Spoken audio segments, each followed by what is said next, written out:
So we are debuting a new segment on Watters World. It's called What We Learned About Democrats This Week. Kamala Harris kicking things off in New Hampshire. She wants to get rid of Columbus Day. Would you support efforts on a federal level to change Columbus Day to Indigenous Peoples Day? I appreciate and applaud your point and your effort, and count me in on support. There goes the Italian vote. By the way, do we still get a 3-day weekend? Bernie Sanders officially jumping into the 2020 race. While many socialists are probably thrilled, a video from the past may point to his future plans for America. You know, it's funny, sometimes American journalists talk about how bad a country is because people are lining up for food. That's a good thing. In other countries, people don't line up for food. The rich get the food and the poor starve to death. Okay. Speaking of things that sound good on paper but fail to live up, video of Beto O'Rourke from his punk rock past. Beto here rocking out on rhythm guitar back in 2003, wearing a onesie and a sheep mask. But that's not the only questionable costume the Texas native has donned.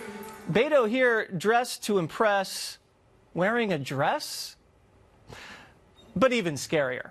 FBI statistics revealing Minneapolis, Minnesota as the top hotbed for terror here in America. FBI stats showing 45 Somalis have left the city to join ISIS or al-Shabaab, and another dozen arrested while trying to leave for ISIS. By the way, Minnesota's 5th Congressional District, which includes Minneapolis, repped by none other than freshman firebrand Rep. Omar, who has defended wannabe terrorists in the past, not making any connections, just pointing out the facts. Joining me now, Counselor to the President, Kellyanne Conway. How are you doing, Kellyanne? Hi, Jesse. So I wanted to play some sound of Senator Harris talking about reparations and her support of them. Listen to this.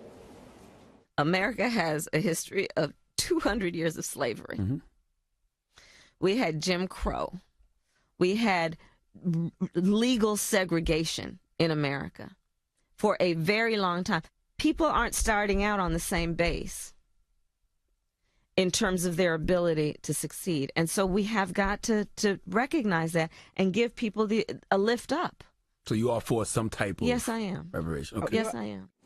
Okay, more craziness from the Democrats, Kellyanne. I don't see why she doesn't sponsor a bill. She's a senator. Put it up to a vote. She should do that. Actually, some experts say this could cost trillions of dollars, and none other than our first African-American president, Barack Obama, did not show support for this when asked many different times. Hillary Clinton, Bernie Sanders, other top Democrats. I think Kamala Harris, after having a really good rollout and really good fundraising numbers, has been stumbling quite a bit. I agree. I'd say the 4 S's really quickly. Smollett, as in the guy she called her friend, one of the kindest, gentlest people she knows, who's been turned out. Now he's the target of a criminal investigation.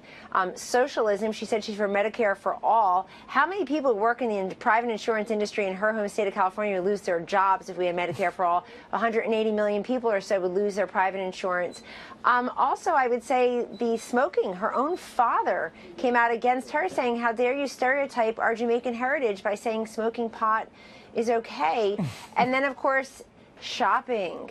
Because we want female candidates to all be looked upon as serious, so she went shopping for the Joseph and the Amazing Technicolor jacket with female reporters. Yeah, and the reporters were helping her try it on and yucking it up. I can't imagine if the roles were reversed there. You brought up Jussie Smollett. You know, alleged attack, everybody said. No video evidence, Nobody but that said was an alleged attack.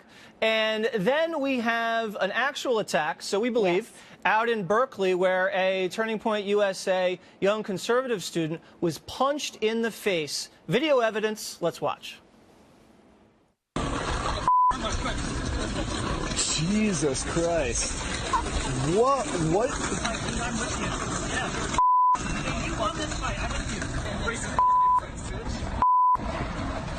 Ooh.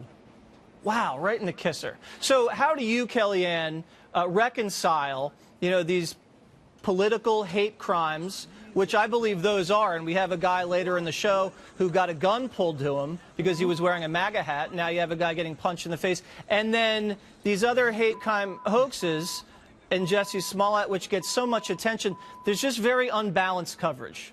Well, it's completely unbalanced. And look, people, there are always going to be liars out there, but their enablers in the mainstream media are really what should concern everyone, because people are charged with delivering us the news, not their opinions, not their likes and retweets on Twitter, not what they hope is the truth, but what is the truth. You just saw the man be assaulted, a crime committed against him on the videotape. We all know what we see.